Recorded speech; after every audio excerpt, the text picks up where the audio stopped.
I suppose there's very little in Christian doctrine and practice as misunderstood and as shortchanged as stewardship. No matter how much you try as a pastor to tell people that stewardship is more than that, when you have Stewardship Sunday, everybody knows they have to bring either the checkbook or the pledge card. So it has become sort of, in people's minds, limited to that, even though you say, well, stewardship has to do with this and that and the other, but it's something that really requires that we think more about it because it's much more important than we think it is. The word steward itself, the word that we translate in our Bibles as steward, in the New Testament is oikonomos. And that comes from two different roots, one meaning oikos, which is house, and the other one is nomos, which means law or ruler. So the oikonomos, the steward, is the ruler of the house. The ruler of the house, normally when the master is there, but especially when the master is absent. It's the person that the master entrusts with all the possessions. At that time, back in ancient times, it was very, very common for landowners to be absentees, and they preferred to live in the cities where there was a lot of social life and a lot of other entertainment and facilities, and leave their farms in the hands of stewards. So a steward was a person who managed the property in the presence of the owner, but especially in the absence. Now that means that stewardship is not something that we can just add to theology. Very often we treat it almost as an appendix to theology, an appendix to ethics. Ethics deals with this and that, and stewardship. And theology deals with this and that, and that doctrine, and stewardship. It almost comes as a little tag at the end. But when you start looking at Scripture, you find that stewardship is the very purpose for which humankind was created. And the first story in Genesis, God says, let us make humans after our image and likeness, and let them have rule. In other words, they are going to be the ones who are going to rule everything else in my stead. I mean, I'm going to be the ruler, but they are also going to have rule under me. In the second story, God first makes the garden, and then after all the garden is made and so on, puts the man. In this case, it is the man. The woman comes later. Puts a man in it and says, so that he may till the soil. Care for the garden and till the soil. So no matter how much what you have been told and what Christian folklore says, work is not the result of the fall. Work is what we were made for. What is the result of the fall is toil. The land will be cursed because of you, and because of that, it will produce you this and that and the other, and you will eat your bread by the sweat of your brow, and all that. But the work itself, the notion of having something that you're responsible for, that you're supposed to be working with, that is part of the very, very center of Christian doctrine. Actually, I don't know how you can develop a Christian anthropology, a Christian doctrine of what it means to be human, without understanding something about stewardship. Being made to be manager for God's creation. Now, obviously a steward has a measure of control over the property. That means that if the property is mismanaged by the steward, the whole property is corrupted. And again, you see that in the story in Genesis 3. Okay? The people who were supposed to be managing the garden were given certain rules or certain guidelines. They did not follow those guidelines as to how to manage the things in the garden, and therefore it's not just them, but it's the whole of creation that somehow suffers because of their mismanagement. Now, I think that one thing about stewardship that we hardly ever talk about, but that's very central in the biblical passages about stewardship, is the absence of the master. In ancient times, a steward proved his worth not when the master was there. When the master was there, all you had to do was go and ask the steward, what do you want? What should I do with this? When the master is away and the decision comes up, the steward has to know enough of the master's mind to be able to manage the property the way the master would have wanted it managed. And so the absence of the master is the time when the steward is really tested. And it's interesting, have you ever noticed how many of the parables that we call parables of stewardship, are parables of absence? A man gave so many talents to this and so many talents to that, and then he went away. A man developed a vineyard and took care of the vineyard and so on and so on, and then he went away to get a kingdom or something. A groom doesn't show up. And you're waiting for the groom, and what are you going to do with the oil now? And the groom doesn't show up. So you have to do somehow, you have to know what to do when the groom is not there. There are so many parables that somehow, we never talk about that, right? We should talk about the presence of God. There's also a biblical understanding of the absence of God. I think one of the ways that Genesis deals with that is by talking about the day that God rested. I have always said, repeatedly said, that the relationship between God and creation is such that for 1 second God would cease holding up creation, it would disappear. And I may still say that, but I think we also have to say something else. That there's a sense in which the very creative act of God, the very love that leads God to create creation and humankind, is manifested also in absence.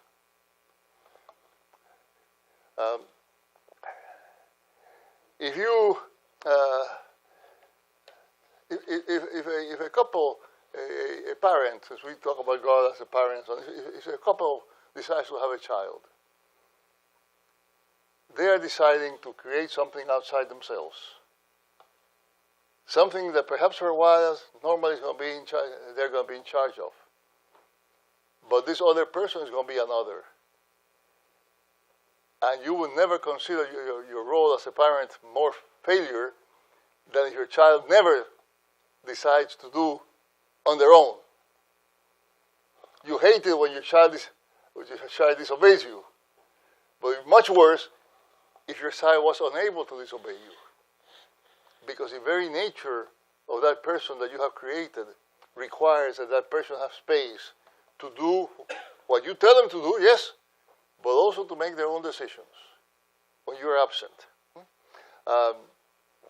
There's a passage by Søren Kierkegaard, famous Danish theologian, philosopher, who says that if a child is walking, hanging from his mother's skirt, he's not really walking. At least he's not walking as his mother walks. He walks when he learns to walk, and he really walks when he no longer has his skirt to hang on from. And so, the mother, he says, the mother might hide. You have children, you know what I'm talking about. Okay, your child starts walking, and first you hold their hands, but at some point, you have to stand back. And you have to act as if you were not there. Even if you know that your child might bump and start crying and so on, but if you are always holding their hand, they're never going to learn how to walk. And Kierkegaard said that's exactly what God does with us. God hides from us like a mother hides behind the door so that we might learn to walk. Dame Julia Norwich, who was a famous mystic in the Middle Ages, says the mother may sometimes suffer the child to fall and to be distressed for its own benefit. And if we do not feel ourselves eased, let us at once be sure that God is behaving like a wise mother. So the absence of God is not necessarily a bad thing. The absence of God, the God not meddling in everything we do, constantly holding our hands, constantly making us absolutely sure what we have to do, which makes us distressed, is still a sign, a way in which God's love is manifested towards us. We are learning to be children in this world of God, a world in which our eternal parent is not always visible. A world in which God has placed us to be stewards of the Master, who sometimes stands back. I remember as a kid, it always bothered me, in the stories of Genesis. I said, where was God when they were eating of the fruit? Yeah? Why didn't God show up? And God didn't show up because these people are God's stewards, and they have to learn how to manage. And that means the possibility of mismanagement. Now, so the story of Genesis obviously has tragic consequences. This world created by God is also godless. It's a world of injustice, oppression, and war, and prejudice, hate, falsehood, all those things. But it is a world that we're called to be stewards. We're called to be managers of this world in behalf of the one who created us and said, let them have rule. Now, then there's another dimension I think that's important to remember about stewardship, and that's that stewardship is always risky. We hardly mention that in our stewardship sermons. Stewardship is always risky.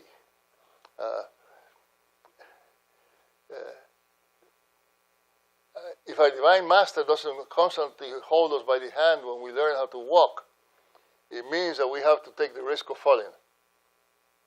And that risk of falling also is a sign of God's love.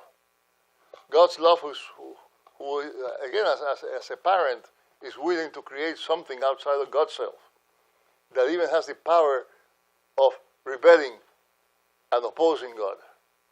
Now we know that in the end, we know that God's purposes will happen. But in the meanwhile, while we are here, that difficulty that we have, that risk, is part of our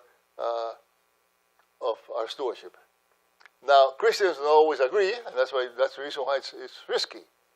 Christians don't always agree on how to do whatever we know that God wants us to do. Okay? We know that we used to somehow I ought to do something with my money. That is what Christians do, or should do. But we don't know exactly what that means. We do not know. I mean, if you tithe, you're still stewardship for the other 90%. You have not fulfilled your stewardship by just giving 10%. Everything that you have somehow is a trust from God in stewardship. And you know that God doesn't want people to be hungry, but we disagree as to how to fix that. And Christians disagree all the time. That's what politics very often is about. What do we do about providing education for children? What do we do about providing food for the hungry? How do we deal with poverty, unemployment, and so on? All those are controversial issues, but they are part of our responsibility as stewards. And that means, obviously, that because it's a risky decision, we cannot simply fault another Christian who takes another route that they believe is the best route for dealing with that issue, particularly whatever the issue might be. God has given us some guidance, but no map. Okay?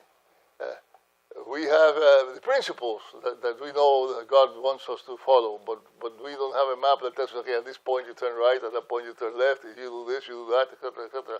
No, we're in a situation of a stewardship whose master is away and suddenly has to make a decision without being able to have the master tell them exactly what they have to do.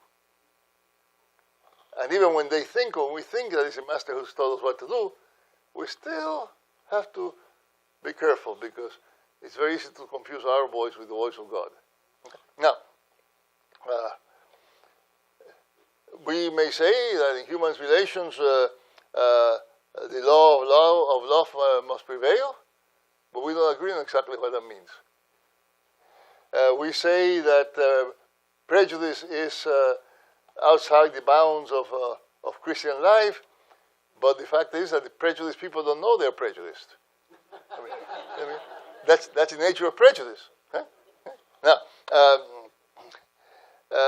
Now, how do we manage in that conundrum? How do we manage in the middle of that difficulty? Well, first of all, we have to acknowledge that in this world we know only in part. Okay? Faith, as in the case of Abraham, always requires a journey into the unknown. Faith, by its very nature, is a risk. Many people take faith as a solid ground on which to stand and an anchor that keeps them from being moved. Oh, that's important too, yes. But there's a certain sense in which faith, deep faith, is always an exploration. It's always a going into unknown lands. It's leaving the house of your family and going out to a promised land somewhere that you don't even know where it is. Now, how does a steward manage when the master is absent? The only way that a steward can do that is by knowing the master, the mind of the master. Suppose you were, back then, at that time, suppose you were the steward for the owner of an oil plantation. Obviously, you need to know, how to take care of olive trees, how to, when to harvest the olives, how to press them, how to purify the oil and all that. But that is just the technical part of it. You also have to know what your master wants to be done with plantation as a whole. If you do not know what your master wants to do, no matter how good you are at managing the oil and producing oil and so on, it may not be what your master wants you to do. Now, so, the risk of stewardship is such that even when you think you know the mind of the master, you will make an awful mistake. Remember, in the parable of the talents, the only one who claims to know the mind of the master is the third one. He says, what does he say? Master, I knew that you are a hard man, reaping where you did not sow, and gathering where you scattered no seed. The other simply say, okay, I took the money, here's the money. But this particular one, he says, I knew who you are. I knew what you wanted, and therefore I did this. And yet he's wrong. So we have to be very careful when we say we know the mind of the master. It's a difficult thing to do. Now, so far, what I tried to say is first that stewardship is an essential point in Christian doctrine and life. Second, that stewardship takes place in the apparent absence of God. And third, that it is always risky. But then, stewardship is also provisional. A stewardship is not the master. John Chrysostom, one of the most famous preachers of all ages, preaching to a congregation where there were many landowners and people building palaces, said, that palace that you're building that you think is for your glory, in a few years people will walk by and say, how much blood did that palace cost? But then he also goes and says, and that land that you think is yours, how many people have owned it before you did? And how many will own it after you go? And we have a common phrase, you can't take it with you. Okay? And you can take it with you means that your stewardship is always provisional. We have, yes, the right to write a will and do something for after we're done, after we're gone. I think Mark would love to tell you about that. Okay, you have the right to do, but even that is provisional when you come to the scope of the ages. So we don't have anything permanently. Now, there is a parable that's a parable of stewardship. I had never heard a sermon on stewardship on this parable. It's a parable that usually is called the unfaithful steward. Okay? This guy is a steward, and the master doesn't like what he's doing, calls him in, and says, I'm firing you. Take care of everything, and then give it back to me. You're fired. Not really, you're not fired. You are on notice. He still has the management of the property. But he knows also that he is going to lose it. Now, what he does, is he calls the people who own money to his master, and he says, you remember his lines, he says 100, write 50, and so on. And he asks himself, what shall I do? I cannot dig. He's probably too old, too weak by not having done all that work for a while. I cannot dig, and I cannot beg. I'm too proud to beg. Here's what I will do. I'll take the master's property and use it to get things ready for when I'm fired. Right? So he calls in people and says, you here, when he says 100, put 50. That means that person is going to be in debt to them, and when they are fired, they'll have at least some place to go because they have made friends with that. Now, and Jesus makes that man an example. The unfaithful steward is praised by Jesus. Now, I don't know, but I have seen lots of church windows with a father welcoming a son, with a good Samaritan helping the neighbor, with a sower sowing the seed. I've never seen a church window where somebody with a sly look glass says, hey, where it says 100, put 50. Okay? Now, why is that? They're all parables of Jesus, but it is because we like to take the parables as good, simple moral teachings. It is good to help the neighbor, so you take the Good Samaritan. It is good to produce, to scatter seed and so on, so you take the sower. It is good to receive a child. It's good to be able to come back to a father, so you put that. Those are all things that are good stories, but they're generally stories that coincide, at least in the way we interpret them. Perhaps we should interpret them some other way. But the way we interpret them, they're stories that coincide with what our society thinks are good. This story doesn't. And therefore, it rubs the wrong way. Okay? What will happen if next Sunday, next time you have a stewardship Sunday, you preach about this parable?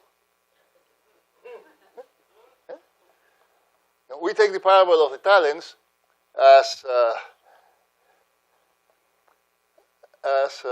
justification for investing money in the stock market. I suspect that the same person who teaches the parable of the talents in that sense will be very angry if we said that according to Jesus you can steal from your master. Okay? Because that's what the parable means. But one parable we interpret that way because it really fits our molds. The other we ignore because it doesn't fit. Now,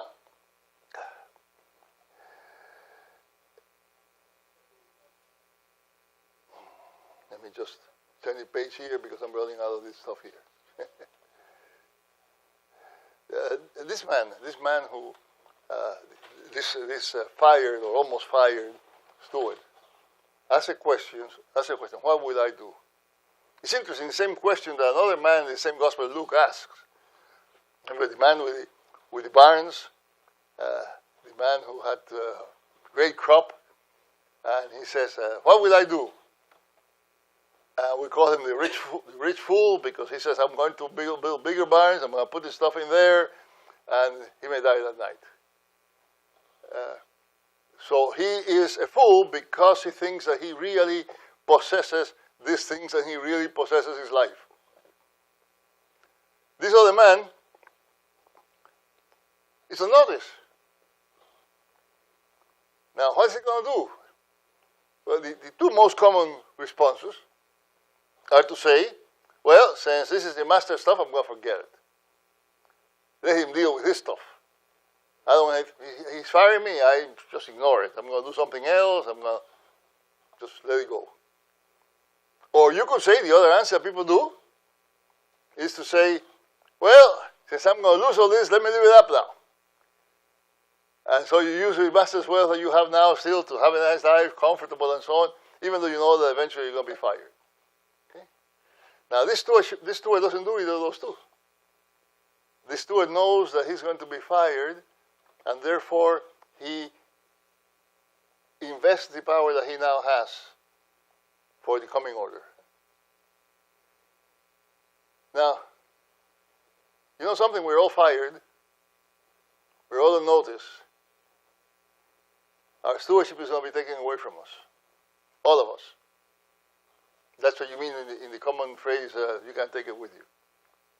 We're all fired.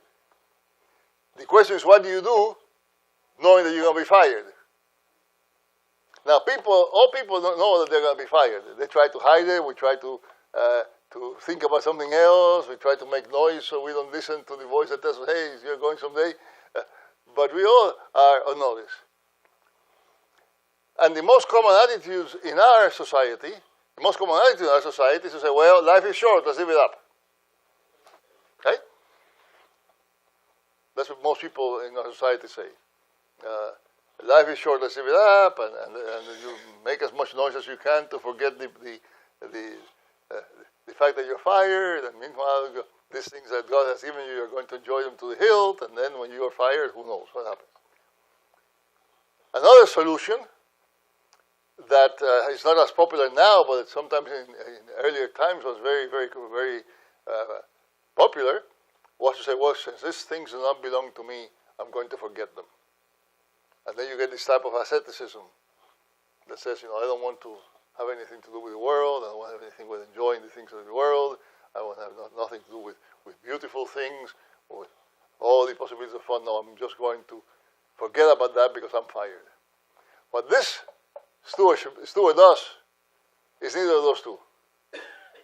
What he does is he invests the power that he has in the present order in the light of the coming order. Now that means that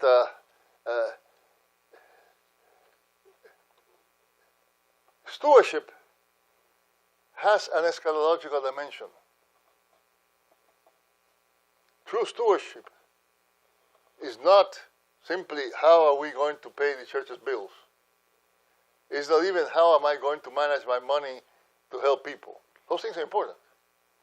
True stewardship is much more than that. True stewardship is living in the present as those who know a different future. And that might make you not fit. A true steward who follows what God tells us about our stewardship is very likely not going to fit in society today. It's almost like if you had a marching band where everybody's going at one rhythm and you have you have earphones and you're hearing something else. And everybody's going on one step and you're going on another step. And you're going to be disrupting the parade. And so nobody likes you because you're disrupting the parade. A true steward, in many ways, disrupts the parade. A true steward tells society, tells him or herself, tells the church, tells society, that there is a different order coming, and I'm going to live out of that order. We know that that's an order of love, and justice, and peace, and therefore we're going to live now as somebody who really believes that the last word is the word of love, the last word is the word of justice, the last word is the word of peace. Now this means that stewardship, properly understood, doesn't mean that you simply are to have all these things that you have and manage them the way you want to and then set aside 10%. Nor does it mean that you're going to not have anything to do with that. It certainly doesn't mean being long-faced Christians. You see, part of what happens when you know that you're fired is that then you start thinking about that different order, And when you start thinking about different order, you think that this order has no value. And therefore, all these joys of the world, that's not for me. Okay? And so I'm going to be serious and austere, and you know how that happens. You know many of those. I have to deal with them all the time. Being a steward means that you are able to enjoy the good things that God has entrusted us with, but always with that eschatological vision. So you can enjoy the beauty of the world. You can enjoy the things that are fun. You can enjoy joy and laughter, and life is good. Life is not a bad thing that you somehow have to be denying all the time and so on. But anyhow, when you do that, you're living as a person who knows of being fired, but not because you're trying to forget the future, as the other people do. You're living as a person who knows of being fired precisely because they know that future. And out of that future, then you live into today as to what it is that you understand and do. Now, this next thing I'd like to say is that stewardship means that there is no such thing as absolute rights of property. We often begin a sermon on stewardship saying, all that you have, God gave you. But first of all, you don't have anything. God still has it. All that you have is a loan.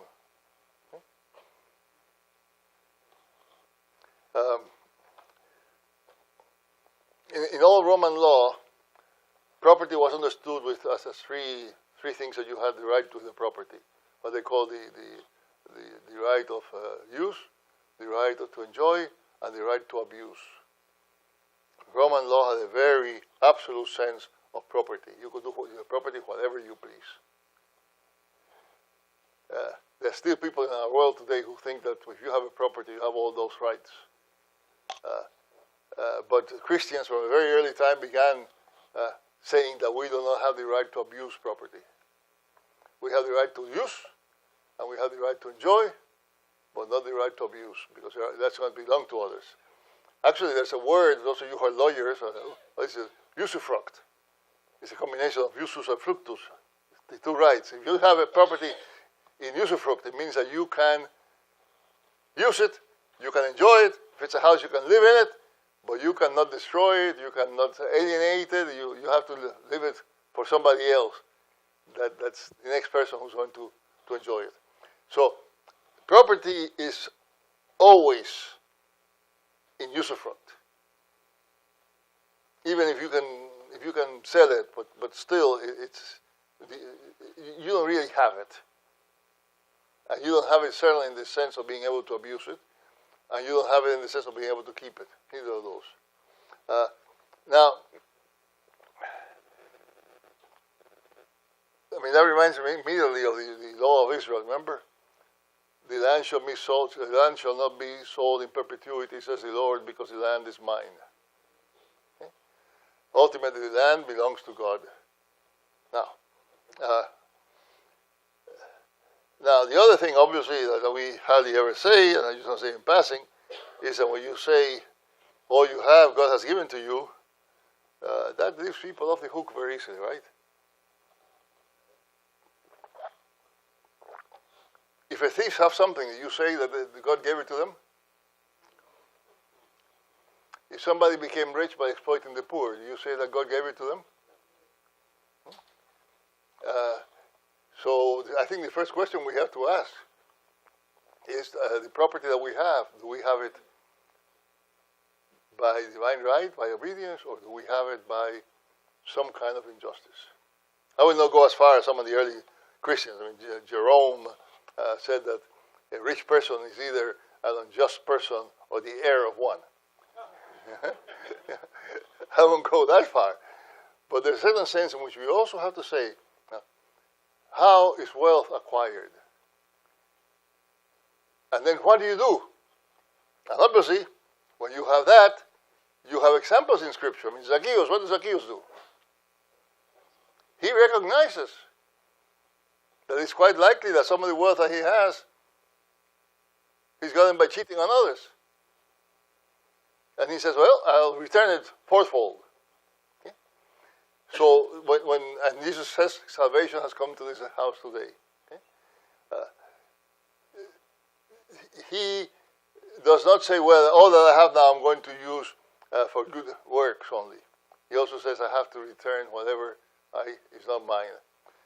I suppose he could also say, well, I'm going to use all this money for helping the people that I cheated, for helping the people who, whatever. But you have to realize that somehow there's a possibility that what we have is not our own, not only because it's temporary, but also because we don't have it by right.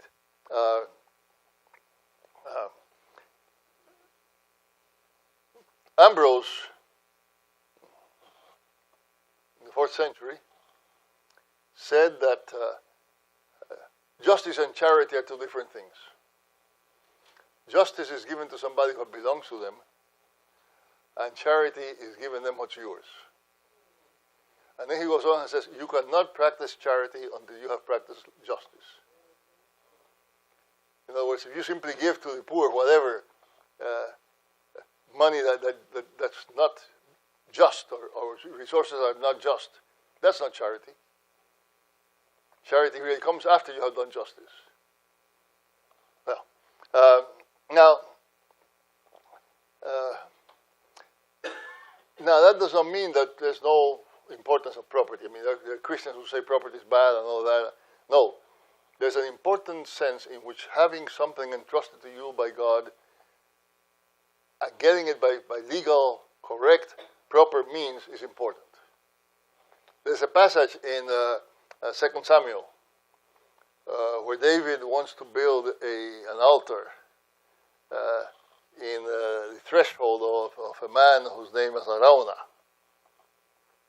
And when Araunah feels thinks learns from the king that he wants to use his threshing hold, he says, "Oh, my king, I'll give you the land, and I will give you the oxen so you can sacrifice them."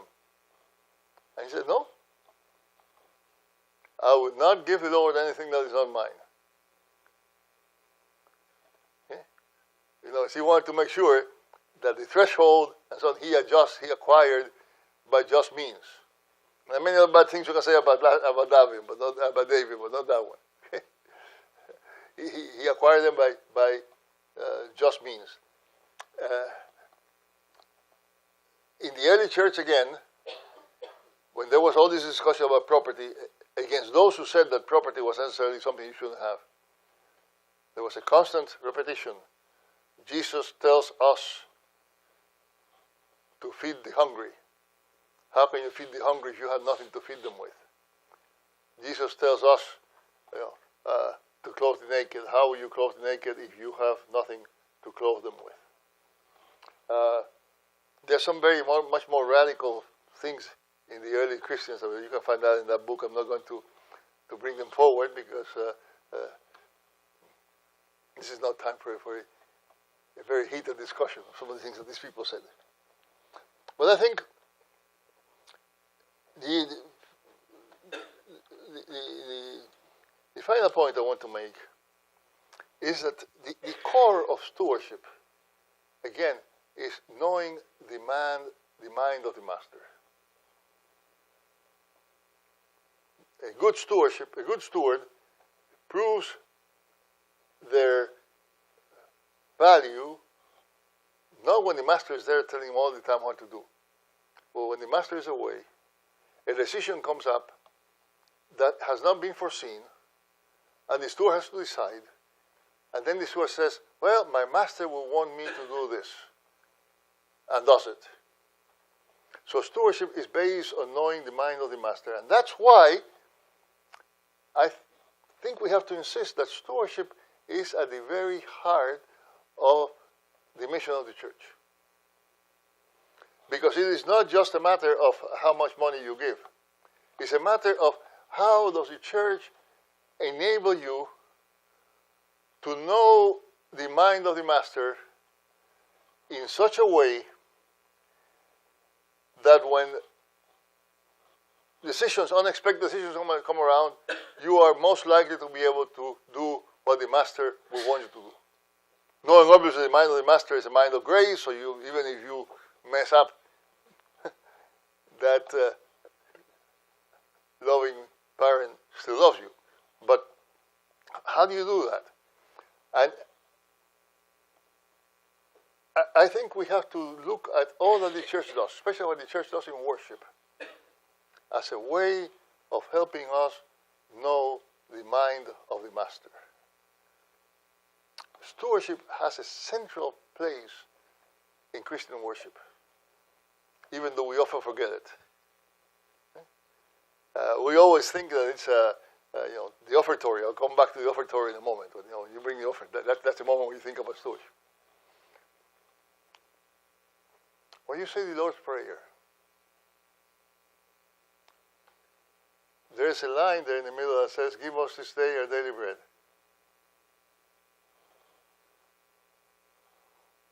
What does that mean? That's a quotation from Proverbs.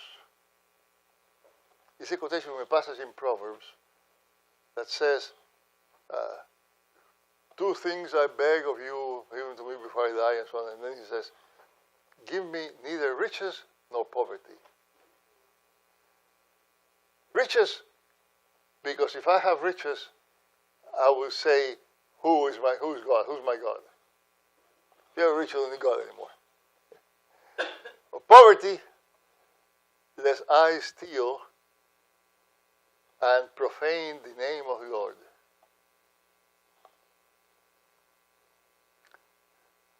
Our Father who art in heaven, hallowed be thy name. Thy name is not to be profaned.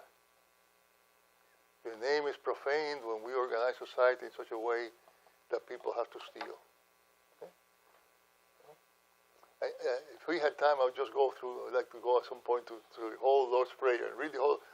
You can do it other ways. You can begin with Our Father. You can begin, but try it for a fit. Try that. Try going into the Lord's Prayer through "Give us this day our daily bread," and see what that means about our debtors, or our trespasses, whatever. A debtor is a trespass is really when you either take what's not yours, or when you go into some place that you're not supposed to go. You break into somebody else's property. Look at the whole passage, the whole Lord's Prayer through that lens. Now, I'm not saying that's the only one. You can go through another way, but look at it and see what you discover that way. But the other place where we actually should do that, should have much more to think about this, is the offertory. The offertory,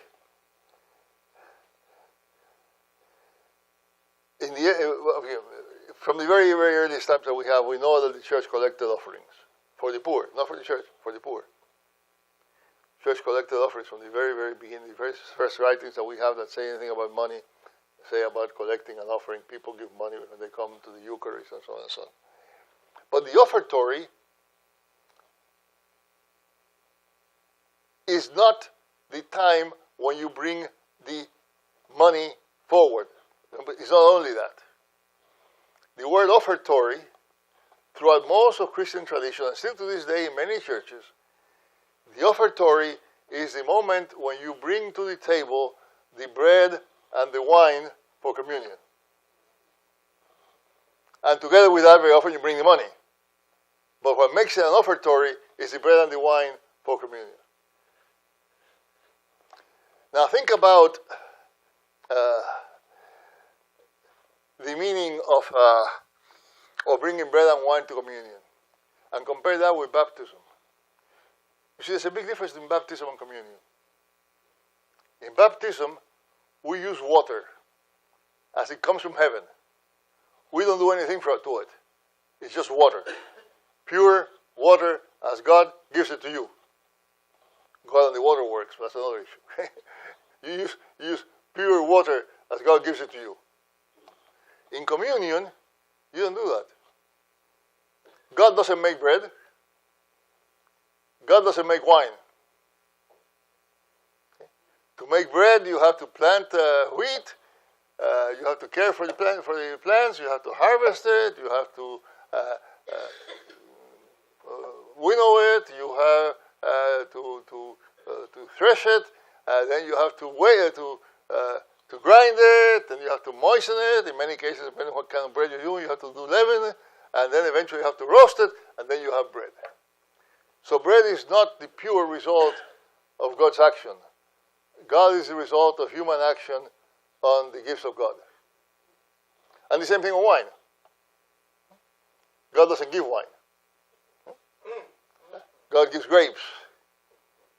And you have to cultivate them and do everything else that leads eventually to having wine.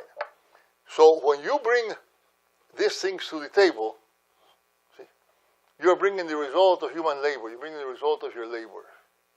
And so communion is the point at which we acknowledge that what we are bringing to God is what we have been able to do with what God gave us. In other words, it's an act of stewardship. It's an act of acknowledging that God gave me wheat and I made bread. And God gave me grapes and I made wine. So it's an act of acknowledging that. Now, that does not mean that you are now the host because you provide the bread and the wine. Let's make that clear, okay? It's more like you go to somebody's dinner who invited you to dinner and you bring a salad. And that means that you brought what you're bringing, but still they are the host. You're eating at their table. Even if at the table you're eating your salad, it is their table, and they're the ones who have invited you, and they're the ones who are the hosts and your guests. And the same thing is true communion. Okay? The fact that you bring the bread and the wine doesn't mean that you are now the host. It's still the Lord's table. And it's interesting that traditionally one of the things that you say in communion is the gifts of God for the people of God. So what you're giving back is not just what the people of God brought. Something has happened in between. I don't want to get into the whole discussion about what happened, but something has happened in between. Okay? Somehow you received wheat and grapes and made bread and wine, and you brought it forward as a minor contribution, like you bring a salad to somebody who invites you to dinner.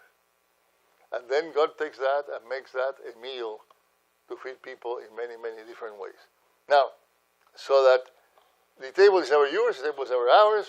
Too often the church has thought that the table belongs to it. No. The church belongs to the table rather than the table to the church. Now,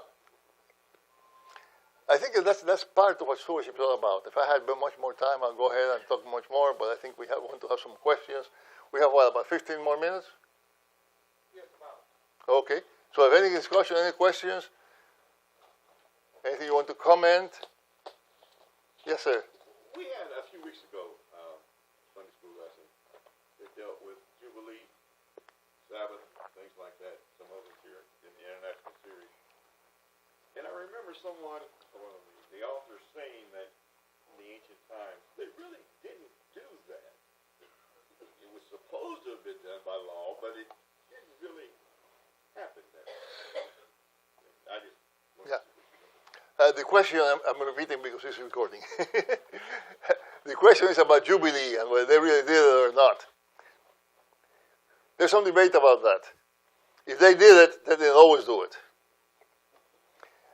Part of the problem is that the law of Jubilee is a good principle, but it doesn't work all that easily. Because if you are supposed to give your land away in 50 years, that land is worth more in the year 1 than the year 49. See what I mean? In other words, supposedly you just have to give it back, but it doesn't quite work that way. So, as far as I know, it may have been practiced sometimes, but not completely, and not usually. There were some rules about it and some things, but no, not that I know that it was ever fully practiced. Now, a lot of things weren't fully practiced, and that was part of the problem. That's right. That's right. That's right, yeah. It was the problem. Yeah. Well, that's the problem today. Yeah. Not just was, is. Yes, sir. You talked about the Romans using and enjoying and abusing. Yeah. That was one of their cultural. I assume that the abusing, am I correct in understanding that abuse could be towards slaves, even taking their lives? Is that correct or not? Yes. Slaves, animals. Animals Yes. can actually take the life of a Yeah, slave. yeah. But you could also, if you had a river, you could dam it up, you would destroy it, you could do anything with it. And as you know, that's not the case. I mean, if you have a dog and you abuse it, you're going to be in trouble with the dog. So that's one of the reasons why our law is different than all Roman law. Although there are many people who still think that that's the same thing. Especially when it comes to property, landed property. I thought that they had the freedom to actually kill their slaves if they chose to. Well, yeah.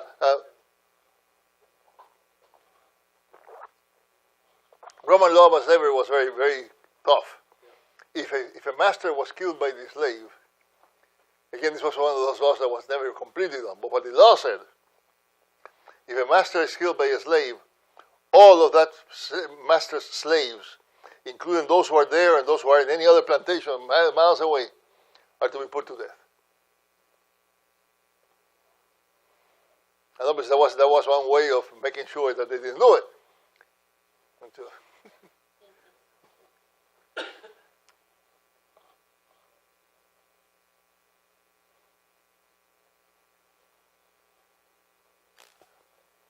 Yes. What do you see as the role of the poor in their own stewardship of things that they may or may not? The role of the poor. Material things that they may not have. Yeah. The role of the poor in stewardship. Okay. I think there are several things. Again, Chrysostom, in a sermon, says, none of us is so poor that we cannot do anything for somebody else.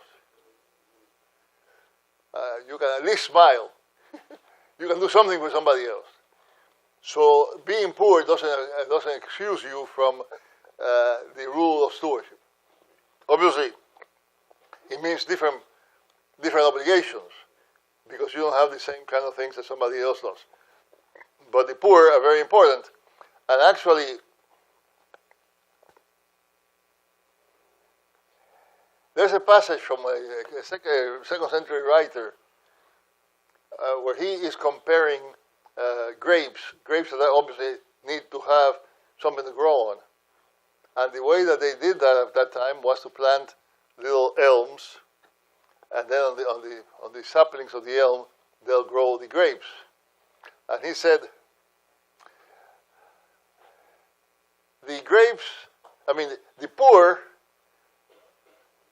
are like the grape, like the vineyard, like the vines. They can do a lot of good, but they cannot do it without the support of the elms. And the elms are like the rich people. They can't bear much fruit, but they can hold up others to bear fruit. Now you can translate that in many ways. What happens if you have lots of money and you're very busy and you decide I'm going to give $1 million to this foundation that helps needy children? That's bearing fruit. Now you cannot go and feed the children because you're engaged with all this other stuff, but at least you can find ways that somebody can do it. But clearly, there's nobody who's so poor that they can do nothing for anybody else, for somebody else. And I think that's important too, because too often when we help the poor, we have a sort of a condescending attitude. I have and you don't. And you have to say, okay, now they also have something to give.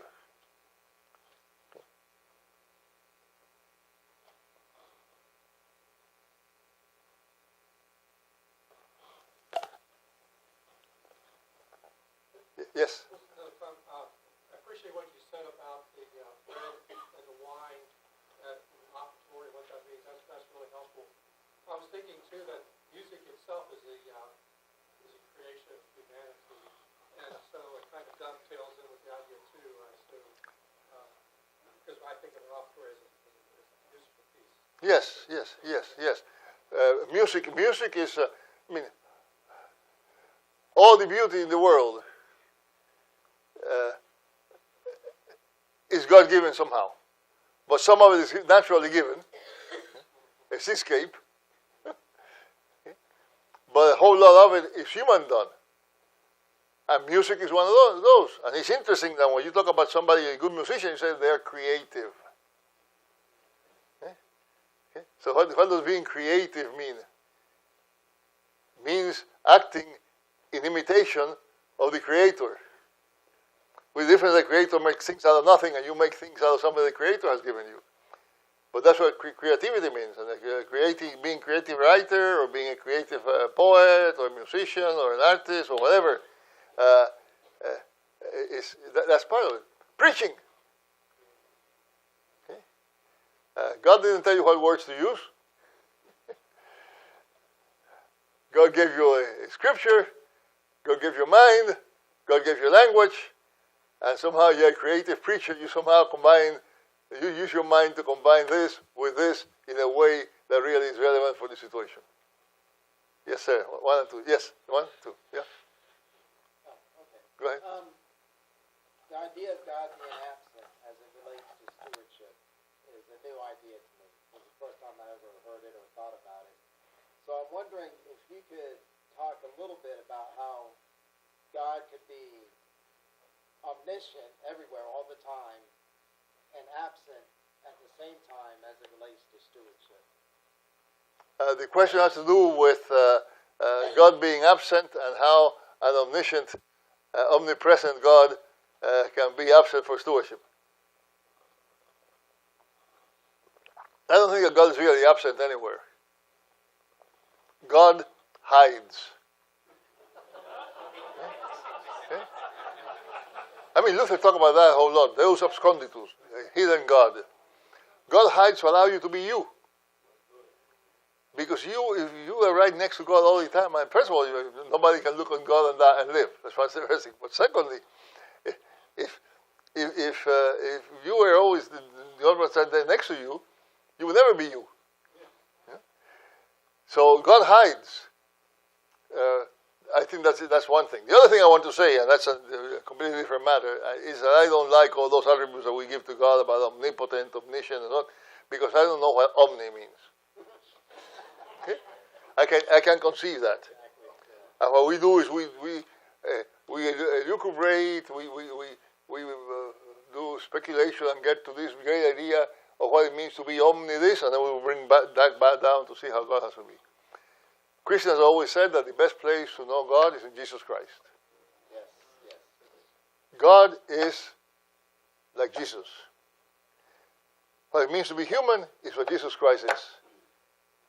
So in Jesus we have the best way to know God, and also the best way to know who we are supposed to be, and who we are called to be, and who we shall be. Because when God speaks something, God does it. Okay? That's something else we usually don't think about. God creates by God's word. Let there be. Okay? So that when if God says that this is who you are to be, that's who you are to be, that's who you're going to be. You might go kicking and screaming, but you're still going to be there. Excuse me, 1 and then 2. Yeah. Question about the tithe and 10%. We love to argue pre-tax or do you have a profound theological message for us?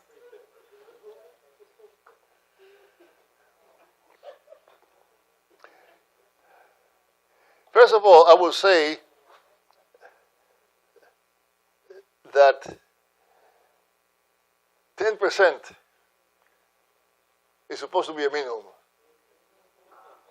It's not supposed to be, I did this and I'm done. It's supposed to be a minimum. Now, not necessarily for the church. And part of the problem that we have is in the early church, most of the money that was collected for works of charity. And today, most of the money that the church collects is for the church. For all kinds of reasons, administration and all, whatever. But that's part of it. But 10% is supposed to be a minimum. Now, whether you count the pre-tax or post-tax, I don't know. It's supposed to be 10% for the church, or it's supposed to be 10% for charity in general, for charitable giving. So those are all issues that you have to decide on your own. Yes? You have answer for this. You talk about stewardship. Sometimes you follow different, different drums or different drums and whatnot. So when you're in a church, you have a church direction where they're doing something in one way, and you feel that that's not the right way of doing it, at least that's how you feel after praying about it. And if you go in different directions, for example, my church wants to build more, but lack of mission work. So I end up as a position building a medical mission side, and I'm in hot water because of that, because I'm not helping the church and building the church and have my own direction of how I think the gospel is presented. How do you reconcile that difference? I wish I knew. The question is how do you reconcile the fact that you in the church itself you may be marching to a different tune. Right. That's what you said. Yeah. Sometimes means Yeah. Well, I think there are several things. I think first of all, you have to sing your own music. I shouldn't say that because I'm a very bad singer, but anyhow. But you have to sing your own music. I mean, you have to tell the people in the church, this is the way I feel. But then you also have to say, I'm willing to be convinced. Because you're also claiming that you're not hearing the music of the world, you're hearing supposedly the music of God.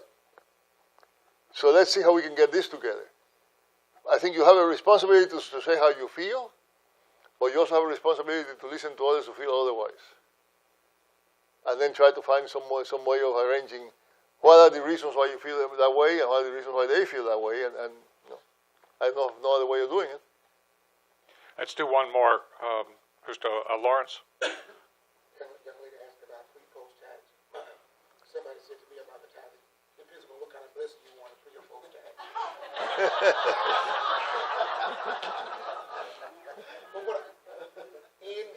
But you talked about stewardship being risky. How do you balance that piece? Even as pastor, you're preaching your mother's stewardship. That notion of risk. Because we're often taught that because you do what the word says do, that because you do that, everything is going to be okay. It's going to all work out. I'm going to be blessed. Particularly if you listen to any of the prosperity gospel preachers, which many of our folks now too anyway, is that there is it doesn't seem that risk piece, that failure piece, that all piece, that's it. So how do you balance? Yeah. So the question basically has to do, let me see if I can summarize this for them.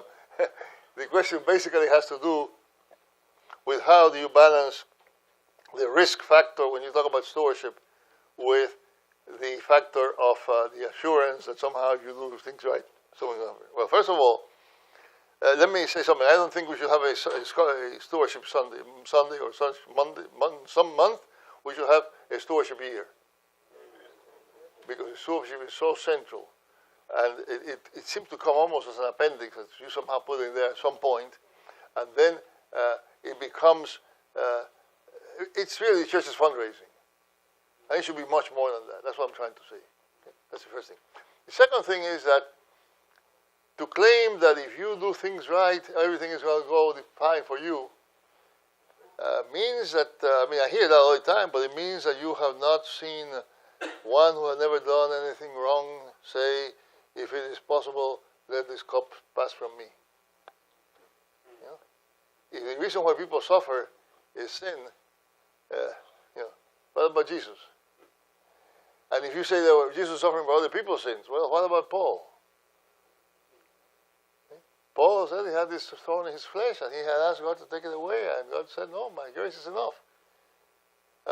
I think that it is a cheap gospel that we preach very often, that tells people if you do what I tell you, or if you give what I tell you, that you're going to be blessed. And by blessed, we mean you're going to get what you want. And a very typical Christian experience throughout the ages has been that people sometimes get what they want and sometimes don't, and all of it is a blessing. I'm willing to be convinced. The notion of a stewardship son as a stewardship mother, you agree with, but you said stewardship year. Would the stewardship year actually be from one September to next September, because those folk actually living into that stewardship a whole year through? No, what I'm saying is that stewardship is not just a subject to add at some point. Stewardship has to be part of the very essence of the Christian life and worship. I don't have any objection with having one Sunday where you deal with the church's budget. That's fine. But that's not the only time when you deal with stewardship. Every time you worship God, you are acting as a steward. And you have to make that clear to your people. So that stewardship is not something that comes once a year, and if we don't raise enough money, we prolong it a little bit, Stewardship is something that's part of the very essence of what it means to be the church. Yep. Yeah, it's not raising the thermometer in the United Way thermometer. So, Justo, thank you so much. We appreciate all that you've done and what you said.